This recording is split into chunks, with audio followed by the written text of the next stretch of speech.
In this video, we're going to look at how to configure the DualEM instrument once you have set it up and connected it with external power. We run this instrument off a Trimble Nomad, Pocket PC or Windows Mobile. It's a hyper-terminal control, so if you go into the start menu here and then select the VXHPC DualEM, it will start up with a blank screen. I'll power up the instrument now, and you'll see we'll get a menu delivered from the instrument, software version, some stats on memory and voltage and internal temperature, and it'll say now that we've got no 4-meter boom set on. That's because we have not connected the second part of the instrument, so we actually only have the 2-meter one. But if you have both ends of the instrument connected, the 4-meter and 2-meter, you make sure that you don't get this message, obviously. So this is the root menu. So the instrument is currently set up to go to the root menu when you power it up. And I'll go through these different menus for you here. There's 4 menus: survey operations, survey setup, instrument setup, and data upload. If we go into survey operations, you can see here that we can set a survey operator. It hasn't been set. Stored date is not set either. We can go straight in and acquire data. We can view data.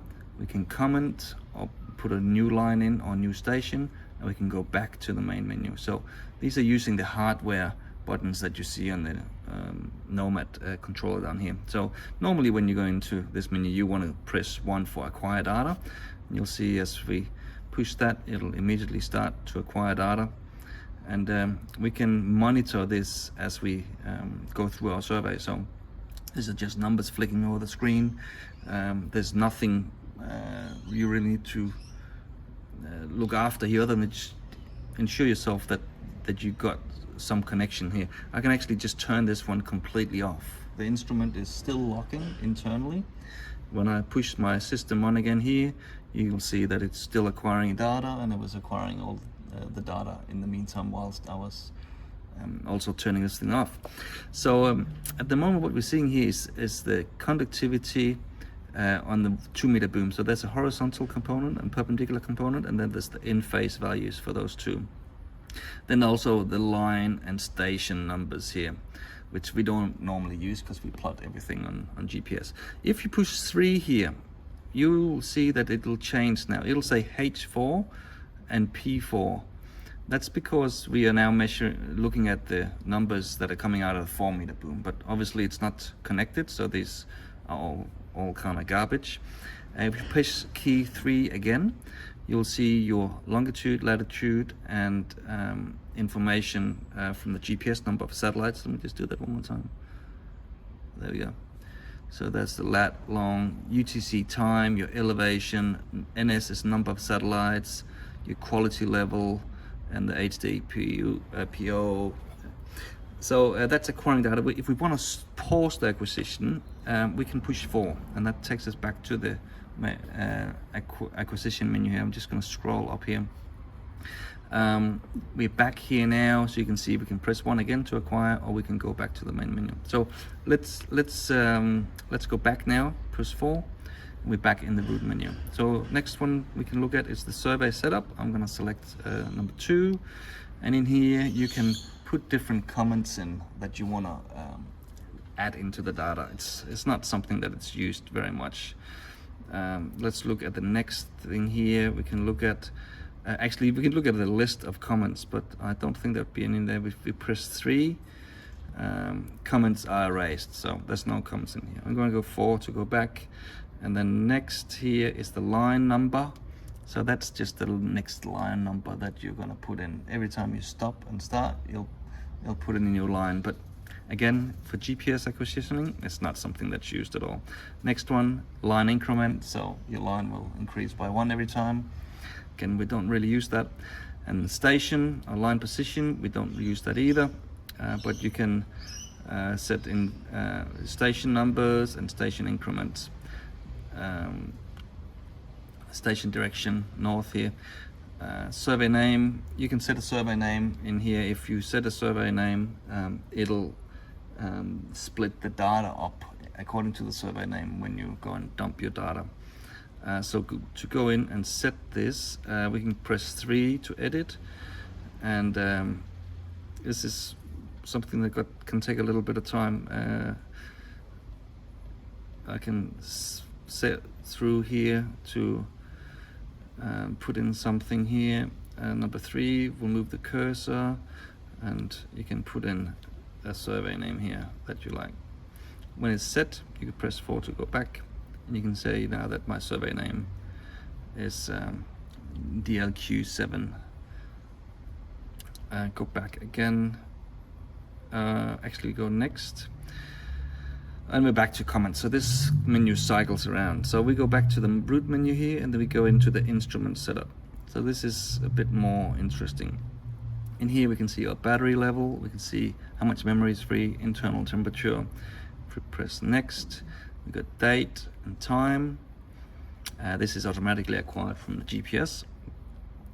Display control is something that's used if you buy the controller from DualEM. So there's some contrast control and backlight, but it's not used, this menu, when you use it with the Nomad controller. So we will go next. In here we have GPS information. So this is the internal GPS, lat long, UTC, number of satellites.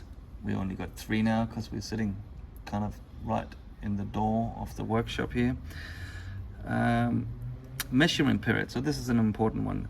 For this one here, we're measuring for 1 second, so every second it takes a measurement and stores it, but you can change that. So go change, you can measure 2 seconds, full stacking.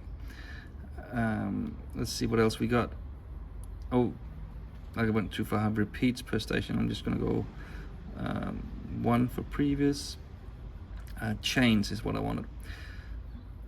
2 seconds short, so that means it's a shorter measurement period, but it only does it every 2 seconds. 5 seconds full, it stacks over 5 seconds. 5 seconds short, it'll take 1 measurement and then wait seconds for the next 5, so and so forth. So normally manually slow, and manual is when you just want to push the button and take individual measurements. It's not used for normal surveying. Normally you will go 1 measurement every second. That kind of fits with what acquisitioning speed you normally have, and gives you a decent data quality. There's no need to measure 10 times a second or 8 times a second when you have an instrument that's got a 6 meter sensitivity zone. So we usually go 1 second measurement period. Okay, let's go to the next menu. Next, repeats per station. Normally we just take one repeat per station. And then you can see information about the DualEM sensor here. So I've got it sitting on a flat surface, but it's rolled over on the side by 27 degrees. There's nothing you can set here, but that will be stored in your data sets as well. So if you get weird measurement, you'll be able to see if your instrument has turned in your survey setup, or as you had it sitting over your shoulder. Okay, next. This one is a good one to look at, start mode.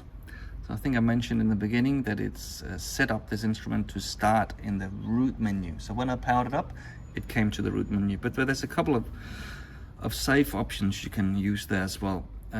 If we go 3 to change, you can see we can set it up in the data menu. And that means as soon as you power up the instrument, it will start measuring.